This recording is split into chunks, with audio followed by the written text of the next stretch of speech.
Welcome to the Merrily End. My name's Mark Machado. I'm joining you from London. I'm also joined by Nick Brookes, who is on the south side of the river, and my cousin Dominic, who joins us from the United States. If you haven't listened to us before, or watched us before, or even read us before, we have a newsletter. You can listen to this as a podcast. If you're not listening to it as a podcast, that means you're watching it on YouTube. Whichever one of those you're doing, hit the subscribe button, hit the follow button, tell all your friends. We discuss Sri Lankan cricket pretty much all the time. We're pretty much always on all the other social platforms as well, so come and follow us over there. We are 2 weeks away from the beginning of the Cricket World Cup. Sri Lanka are playing South Africa in New York on Monday, the 3rd of June. Dominic's going to be like, see a big smile on his face. We've got lots to discuss before that. They are retirements, they are visa issues, and then we're going to have a little look at what the rest of the tournament might be saying. Because I think, as I'm drifting towards it, I'm feeling more and more optimistic for Sri Lanka's chances. But let's dive straight into it. Dominic, there was a story in the papers today, or in the last 24 hours, I can't remember when it came out, in the Sri Lankan newspapers, claiming that one of our senior players is going to retire from white ball cricket at the end of this tournament, whatever happens. We all thought it was kind of assumed because it was kind of written like it was going to be Angelo Mathews. He then went out on Twitter, well, not on Twitter, on WhatsApp, and put out a kind of rebuttal.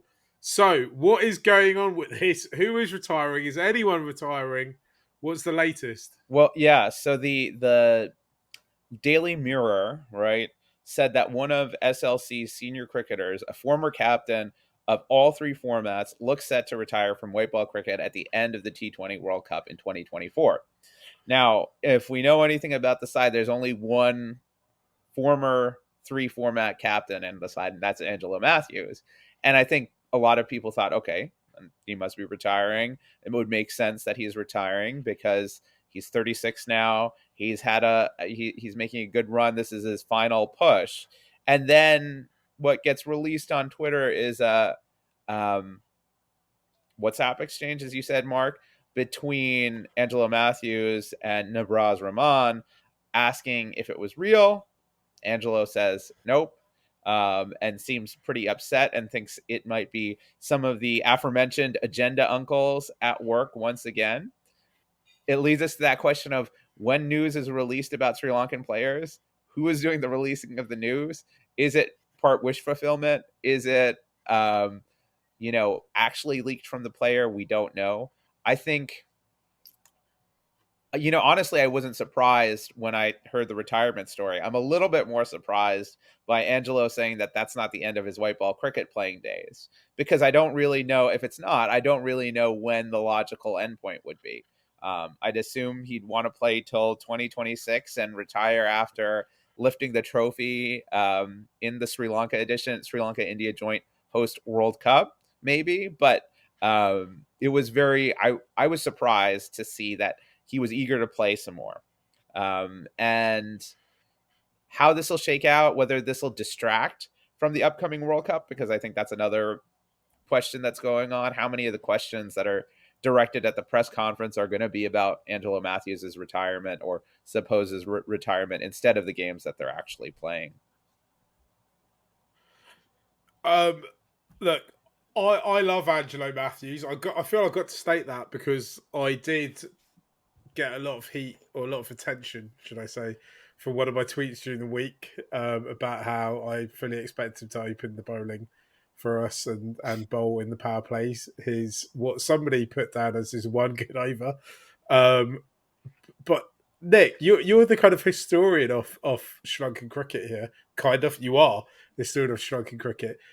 Has anyone ever had a career as kind of I want to say kind of as storied as Angelo in terms of he seems to always be the man in the center of every single storm, right?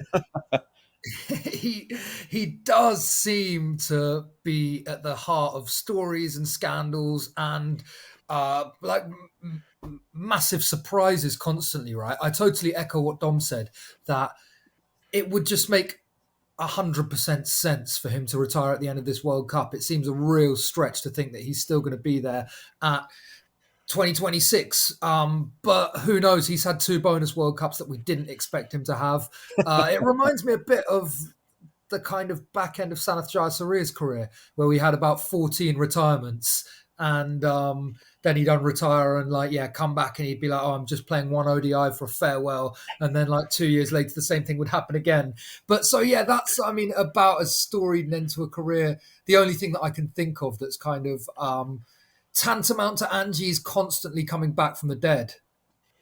I think there's 2 things going on. I think he's kind of Sri Lanka's answer to David Beckham, isn't he? People can't stop writing about him, they can't stop talking about him, they can't stop thinking about him. He feels like he was, he burst into the scene as a young player. There was a lot of expectation on him. I mean, I'll be honest, I actually think he kind of fulfilled all his kind of expectation, right? There's very little in world cricket he hasn't done or been involved in. I think that maybe there was a kind of slight disappointment after kind of 2015 or 2016 when he wasn't able to kind of lead a team into retaining a trophy, or Sri Lanka did kind of fall off a cliff a bit. But cricket's a game of 11 players. You can't really blame that on one person. And also, I think he did kind of get unlucky with injuries as well, right? But I also think there's another side of him where he just loves attention, kind of David Beckham in a way. And that's why he's always getting caught up in all this stuff. And I'll be perfectly honest with you guys, I'm absolutely here for it. And I think it makes Sri Lankan cricket a heck of a lot more enjoyable to watch. And I think actually in this moment, right, we are doing a podcast 2 weeks out from the World Cup. We should be talking about other things. But actually, if we're talking about whether or not this is Angelo Mathews' last games in a Sri Lanka shirt, playing white ball games at least, it kind of takes the pressure off the younger players, right? It's still quite a young squad that we've got, and he's still kind of, I think, this shouldn't be the peak for a lot of the players involved in the squad. Either which way you look at it, this is definitely the twilight of his career. He's not going well beyond 2026, you'd imagine, and. Maybe it's a good thing. Maybe that's the role he plays in the side. He's the mentor. What do you think, Dom? Am I being a bit? No, I think that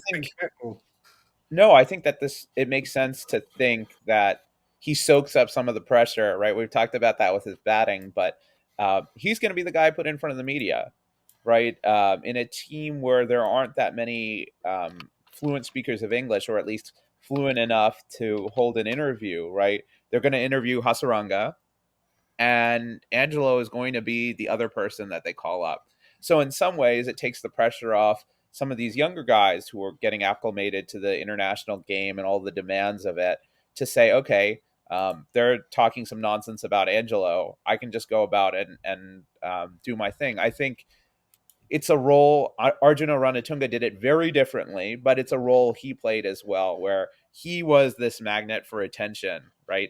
And he dictated what was going on. I think with Angelo, it's a little bit more self-involved. He strikes me as one of these players who has this love-hate relationship with the media, where there's always that little bit of, see, I told you this was going to happen. And then the media senses that antagonism and kind of builds it back up. So I see him certainly as playing that lightning rod role. And I do think it is important for the side, because I think it's tougher for some of the other players to handle maybe excessive media attention that Angelo can soak up.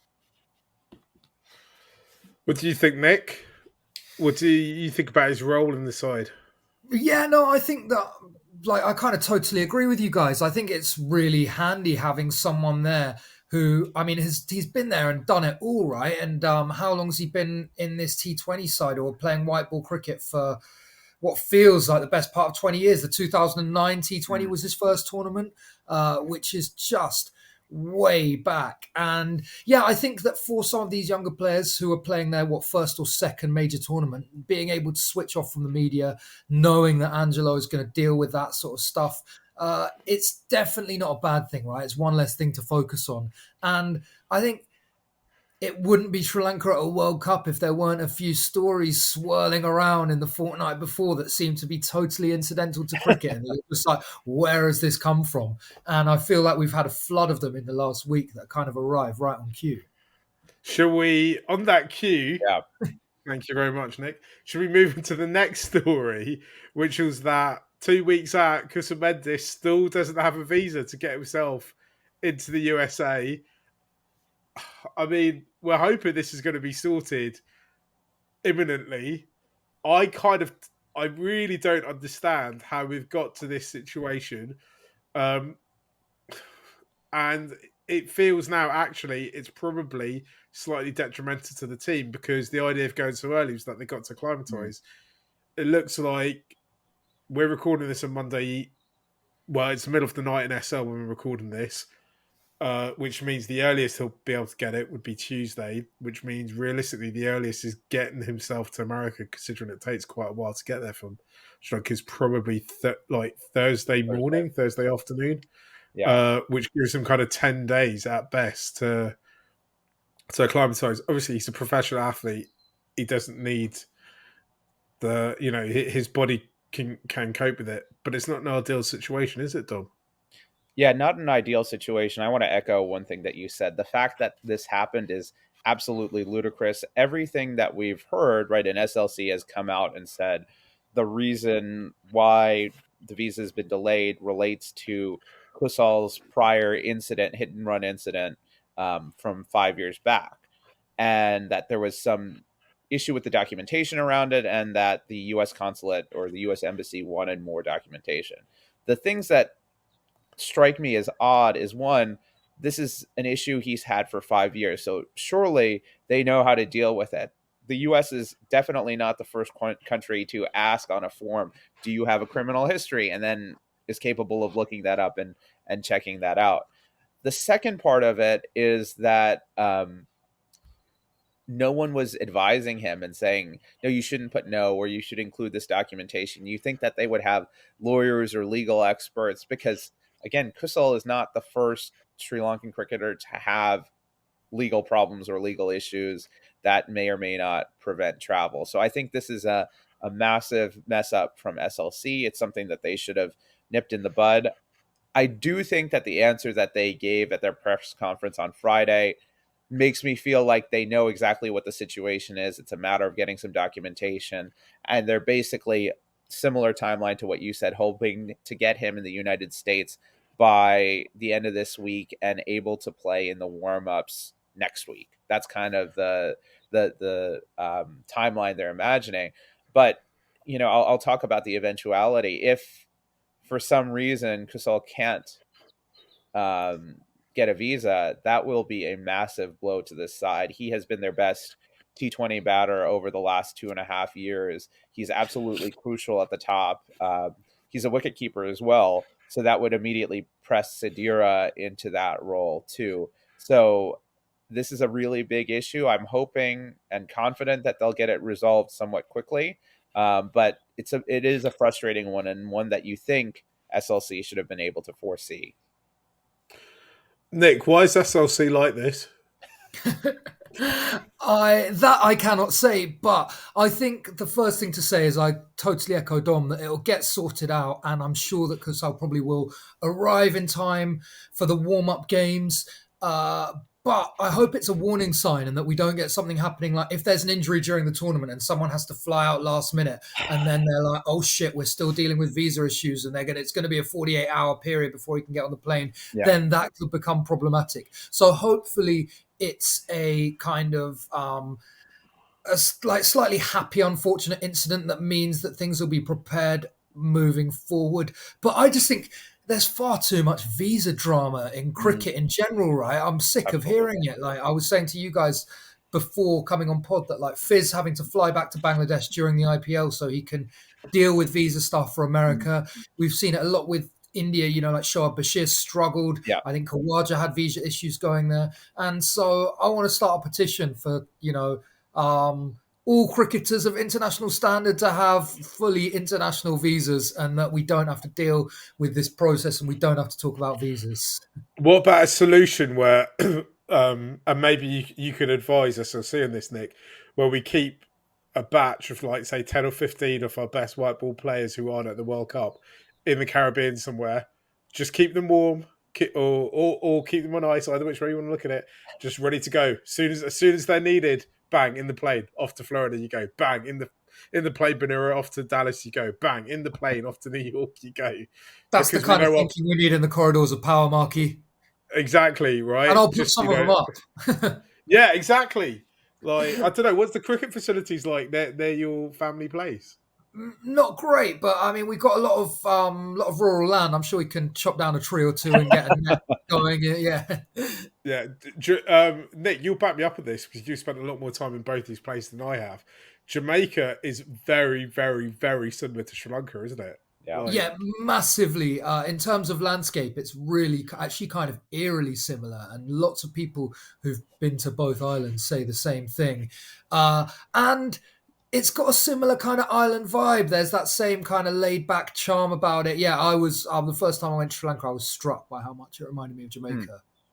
I've had Jamaicans tell me the same thing too. That they're like, "Oh yeah, Sri Lankans, we know them. We understand them. We get them." So I think that's a good idea, and I'm sure there are 10 to 15 white ball cricketers who would not mind a free trip to Jamaica to go hang out for a bit. which Sri Lankan in the history of Sri Lanka is most like Bob Marley?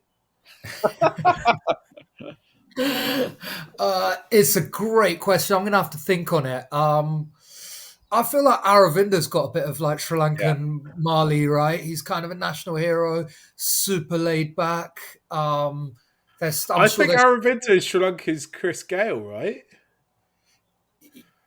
Yeah. Did Bob Marley like cars? I don't know. I think Bob Marley was more on that kind of, like no material possessions vibe. I don't think he bought a Ferrari with his. He definitely wasn't Jamaica's first Ferrari owner. That I can say fairly certainly. No, maybe I feel like the bin man, Benura Fernando's got a bit of Marley about him, right? Yeah. He's handsome. He's laid back. Daragama Mali. That's it. We love Benura on this show, though. Maybe a little bit too much. Maybe it's getting a bit weird now. Yeah, it's getting weird. I don't know. Maybe. Right. Anyway, we've kind of chatted through the big two. I want to say almost like clerical issues around Sri Lanka this week. Should we have a look at the actual World Cup? We're 2 weeks out for it. Every time the three of us, and even when Estelle's here or any other Sri Lankans I'm in the vague vicinity of, we kind of have that look at each other and we're kind of like feeling, do you know what? This could be it.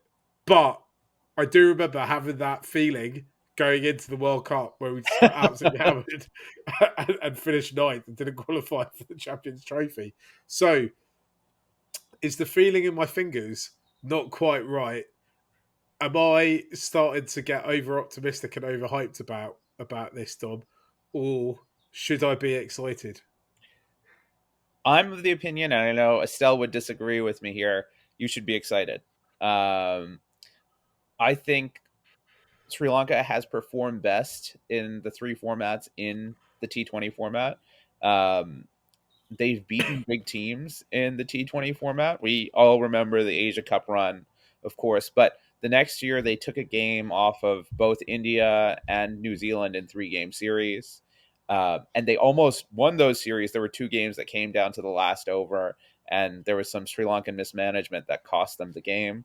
They have a fantastic bowling lineup, maybe not performed brilliantly well together, but with the potential to dominate a tournament. And they've got a batting unit that I think can do very well in the Caribbean conditions. So since I don't think there's any controversy in saying this, but this is by far the best Sri Lankan T20 side we've had, if it's at full strength, since 2014. Nick, do you concur? I saw you nodding along there. Or you?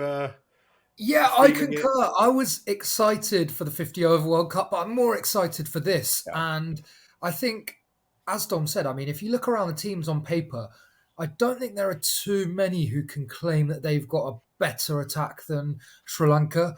I think you would say India probably edged them out. Pakistan have got better seamers, but I think Sri Lanka's attack is more balanced. Afghanistan have got a good attack, but a lot of these bigger nations like England and Australia, I think Sri Lanka can actually kind of confidently go in thinking that they can outbowl them. So the real question for me is, how do the batters stand up? And I think if Sri Lanka are going to go deep in this tournament, there's no doubt that a lot rests on Kusal Mendis' shoulders.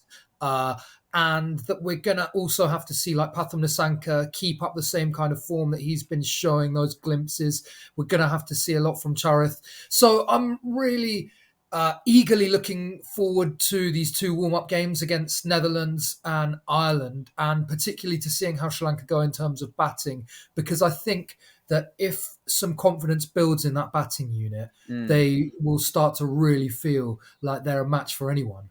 So this I'm going to set the cat amongst the pigeons here. Okay, this is the betting odds right now. Okay, so this is just to give us an idea of where people think Sri Lanka rank. Okay, and then I think it would be interesting to hear where we see Sri Lanka as, Sri Lankan podcast. So India is plus 275, Australia is plus 350, England is plus 450, South Africa is plus 600, New Zealand is plus 800, Pakistan is plus 800, West Indies is behind both of those sides at plus 900, Afghanistan is plus 3,300, and Sri Lanka is plus 3,300. Bangladesh is next at plus 6,500, and then everybody else is in excess of 25,000. Fair? Not fair? That's not fair at all, is it? No, I think that's skewed, and I think it's. I'm not necessarily saying that Sri Lanka should be way above all those sides, but I think that they should be bunched a lot closer. West Indies seem like good money as well. Yeah, I was going to say that was surprising to me. Yeah, I don't gamble, but I mean the three that stand out for me are Sri Lanka, obviously, because I back them. The West Indies, it's a home tournament, and actually they've got quite a decent balanced side. They've got kind of players who can do in all the kind of key roles. They've got players who can do them. And Afghanistan as well, right? You kind of look at that Afghan side and you kind of think they are quite close to being able to put a run together, and really troubling at the back end of the tournament.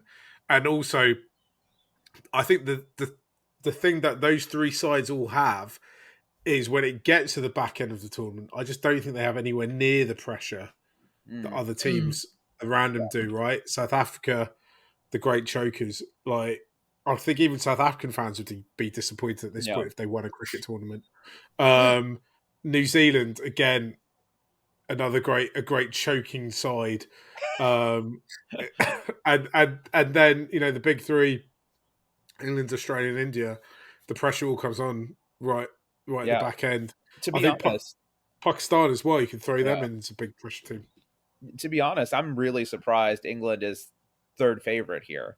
That seems very optimistic for me, especially given what their bowling side looks like. I don't know if Archer's going to play. He's been playing some warm-up games, but that one surprised me. I also think, and I'll say this bluntly, I think Sri Lanka is a better T20 side than Pakistan. Couple reasons. Last 5 matches they played against Pakistan in T20s, I think they're 5-0. So they haven't lost to them. Their spin bowling is significantly better than Pakistan's. And I think Nick mentioned it. Their fast bowling is great, but I take Sri Lanka's batting lineup over them. So I would rank, and maybe it's just the homer in me, Sri Lanka above Pakistan there. And I'd put them on, even footing with some of those other teams, the New Zealands and maybe not West Indies, but New Zealand and England, I would put them on somewhat even footing with. I think that there's two things with the way we're looking at it, because we're looking at betting odds. Yeah. Is that you have to remember that a lot of odds are based around the market, right? So there's just not anywhere near as many Sri Lanka fans as there is England fans or Pakistan fans or India fans or Australia fans, right? So the bookies will be trying to mitigate their losses in the worst case scenario, right? So that kind of heavily plays into it.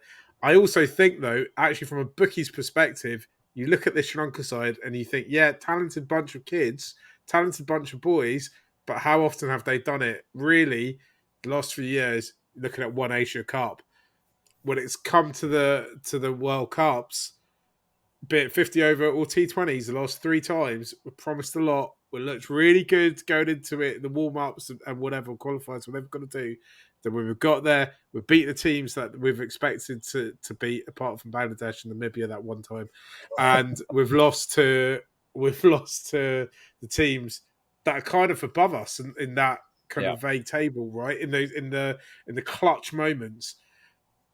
I think, if I was Chris Silverwood, if I was the team manager, once I'd sorted out the visa issues, the next thing I'll be doing is printing that off, sticking it on changing room door every day. Make sure the boys are looking at that every day, and they go, look, they think Sam Curran is better than you, Patarana. They think they like, do you know what I mean? Like, right. Get. They think Pakistan is 4 times more likely to win this World Cup than you are. A team that you've beaten, you've had the mockers over, at least in this format, for a while now. They think Azam Khan is better than you, Patum Nissanka. Like, you've got. I think the Sri Lankan lads need to look at that motivation and ask them, use it as motivation and ask themselves why. Why are we in this? Why do people outside of Sri Lanka? Why are they not rating us? Why are people surprised that we're here still? Why have we because actually you look at it, Sri Lanka was in a dark moment coming out of COVID, cricket wise, but now we're right there up there, right? Like, almost all these bowlers have been in the IPL or have had an IPL contract. I think there's 6 or 7. Literally all of them, right? Literally all of them, yeah. So they're playing in the best leagues in the world, the best coaches in the world. There's absolutely no reason. I think if the batters can hold up and give ourselves a really good chance here, really good opportunity here to do something special. Am I just talking this up, Nick? Am I just talking nonsense? No, and I think I think one thing you can say is that the side has grown and the individuals have improved a lot in the last 18 months since the last tournament. If you look especially at the likes of Patarana and Nissanka, 2 guys who've come a hell of a long way. Tushara wasn't even really on anyone's radar last time around. So there's been palpable growth within Sri Lanka's ranks. I think the other thing that's interesting about this tournament is that if you look at all the big sides or the sides who people are expecting to be in the last 4, they've all kind of got some issues around them, right? Like, India are relying on a group of guys to finish off the innings who haven't been doing that great. Like, Dubé's had a bit of a drop of form. Hardik's had a bad IPL. I don't know if Jadeja is really a sort of international caliber finisher. They've only picked, I think, 3 frontline seamers in their squad as well. So if Siraj gets some tap, they could be kind of short there. Australia are there's a lot of uncles in that team. There's a lot of guys who can be great, Maxwell and Stoinis. They can be magical. They can also fall flat. And their bowling, they've got Hazelwood, who hasn't played any cricket. Stark's been having a stinker. Nathan Ellis hasn't played a lot through the IPL. So you've got Cummins, who people thought was going to be their weak link, now looks kind of their most reliable bowler. England have got a top order that's all right-handed and a bowling unit that looks pretty weak if Jofra isn't tearing things up. So Pakistan have got issues. They dropped a game to Ireland, and I don't see anyone who is a sort of clear, overwhelming favourite, or one team or 1 or 2 sides that are miles better than the rest of the pack. Can I just stop you guys there for a minute? Because we have a sister podcast now called It's Not Just a Cricket with Azim Rafiq and Matt Kabir Floyd. And they did a Pakistan special. And if it's all worked out, they should have Mickey Arthur on the pod. Whoa. And Matt promised me that they were going to ask him a little bit about what he thought about Sri Lanka's chances at the World Cup. And if it's all worked out, then Estelle is going to drop that clip in here right now. Mickey, we've had a special request. We've got a few Sri Lankan fans who listen to this podcast, and they've demanded that you talk about your time briefly in Sri Lanka. I know that Pakistan's very close to your heart, but you enjoyed your time as head coach of Sri Lanka as well. I had a fantastic time as head coach of Sri Lanka. I loved every minute of it. Yeah, we talk about Pakistan being very close to my heart. Sri Lanka is very close to my heart as well. It was 2 years. It was 2 years that was tough because of COVID. It was right in the middle of COVID. I felt we built something really nice there. I like seeing Waninda Hasaranga. He was kind of the Baba Azam during my time, that you gave him those opportunities and allowed him to progress. I think Sri Lanka has progressed really well now. Those players again have become men. The likes of Kusal Mendis, Waninda Hasaranga, Dasun Shanaka, Charith Asalanka, Patan Nasanka is a wonderful player now. So I think they're just on the up, and I think they're going to get better and better, which makes my heart really happy, because I had wonderful time in Sri Lanka. I try and go back there every year because it's just such a nice country. Yeah, it really is. And how was it different from being head coach of Pakistan culturally behind the scenes? To be honest, it wasn't that different in that it thrives in a little bit of chaos as well, and that's something that's pretty unique, I guess, to the subcontinent. Sometimes I think the Western world's a little bit too regulated, whereas in the subcontinent it's chaos, and yet in amongst all that chaos you kind of find a way. You don't.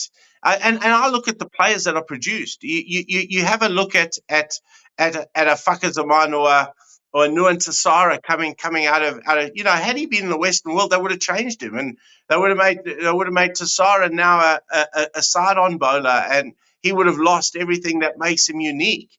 Mahesh Theekshana, they would have tried to make him pivot and get his, and as Azim would know, get his driving his right hip. He doesn't do that. He lets the ball out the front of his arm, so out of his hand. So the joys of coaching in the subcontinent are that you've got so much incredible talent. You've just got to tweak it, but you've got to let them just crack on. Whereas in the Western world, we've got so many pathways. There's bowling loads. They want to clone every cricketer. They'll make them the same. It's sometimes frustrating, which is why I think I was a better coach in the subcontinent, because there was chaos, but you found a way through that chaos, and that made you as a team really powerful. But it also made you unique, because you had some incredible talent doing it their way without people wanting to change them too much. But the thing is about that clip is it happened. It was recorded after we recorded this, so I don't know what he said. But whatever he said, Mickey Arthur knows a lot more about cricket than I do, and about the same amount as what Dom and Nick do. So if you want to find out more about what Dom and Nick know about cricket, what you really need to do is subscribe to the Murali End newsletter, which is muraliend.substack.com. The link is in the description. And thank you, Mickey Arthur, and thank you, Matt. And subscribe to the other podcast. I'll put the link in the description for that as well. They're doing a big Pakistan special there, and it'd be great if you could have a listen to what's going on in Pakistan cricket. There's obviously it's a close associate and friend of Sri Lankan cricket, but hopefully during the World Cup, Sri Lanka is going to make them look like an associate cricket nation. So realistically, back into our talking about Sri Lanka at the World Cup. What is a bad World Cup for Sri Lanka? I don't even want to say it, because what I actually want to say is what is the absolute flaw for us? Like if we don't get into the Super 8, what does it really mean for us, Dom? Go for it. It's Nick. bad, isn't it? Especially if Bangladesh make it. That's all I can say on the subject. Yeah, I think it's bad. I think it means that we're not executing the way that we should, because we should back ourselves to be in that final 8, right? We should back ourselves based off of how we've been playing, based on how we've matched up against these teams.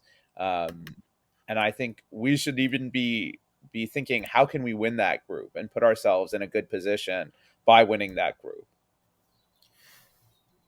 I would say that Sri Lanka have probably got the second hardest group, right? But I think the way the fixtures are laid out is quite nice because South Africa, although you don't want to get blown out in that game, it is a bit of a free hit and it's fantastic if you win it. But you know that if you lose it, you should still win the other fixtures and go through. I was going to ask what's a good World Cup for Sri Lanka, but we are all Sanga's dad, so we know that anything other than winning it is a bad World Cup, right? I think a good World Cup actually is, and I think this is possible if things kind of work out for us. And I think actually the biggest factor is just injuries. If we avoid injuries, if we go into the back end of the Super 8 and we've got a fit squad, we've got 14 of the 15 we've taken out are fit, I think we can get to the semi-final. Yeah. And then the thing about Sri Lankan cricket is you just got to try and get yourself to the next level, right? We know once we get there, we'll be galvanised.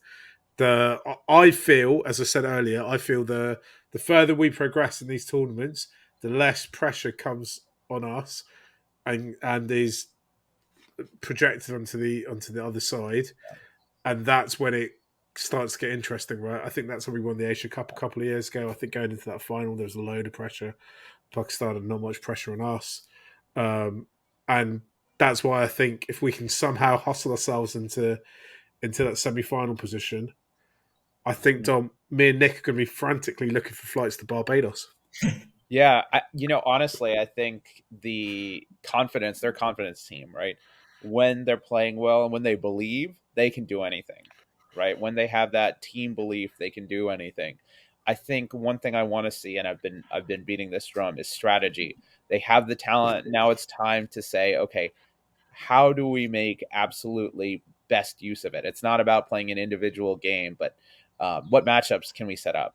How do we kind of stalk down the other team's weakness and exploit them as much as possible? And that's where I think Hasaranga's captaincy is going to be kind of critical. Can he be kind of a Mahela-like tactician? Maybe not even a Mahela-like tactician, but a tactician who says, okay, how do we take advantage of the other team's weakness? We're playing against England. What's our plan, right? How are we going to do it? Not we're just going to go out there and do what we always do. But I want to see that variation. I want to see them use the diverse skill sets they have of their bowlers, right? You have these bowlers that offer like something that's relatively unparalleled in the rest of the world.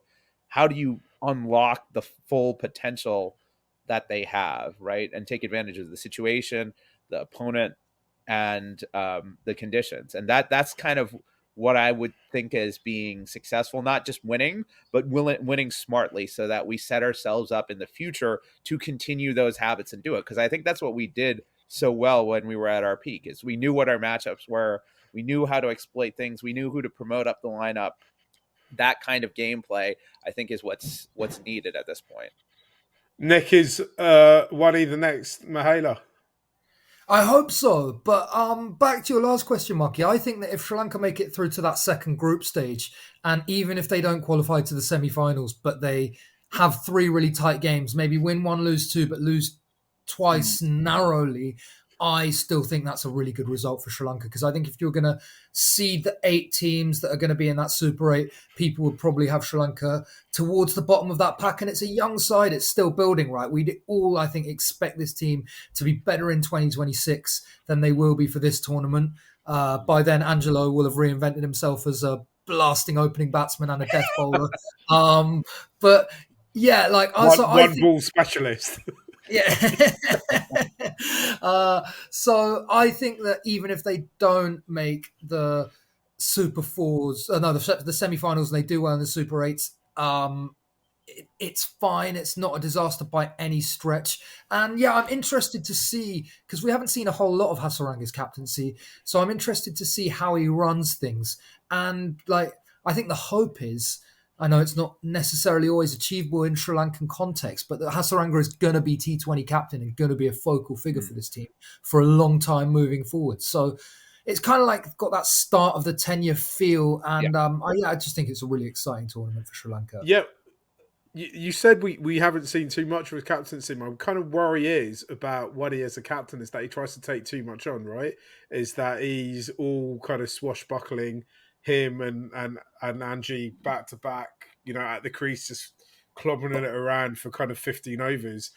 I think his batting sort of benefits from that. Like he's always done better when he's come up the order than he has done, batting 7 and 8. Where I think that maybe the pressure on his shoulders could be a good thing.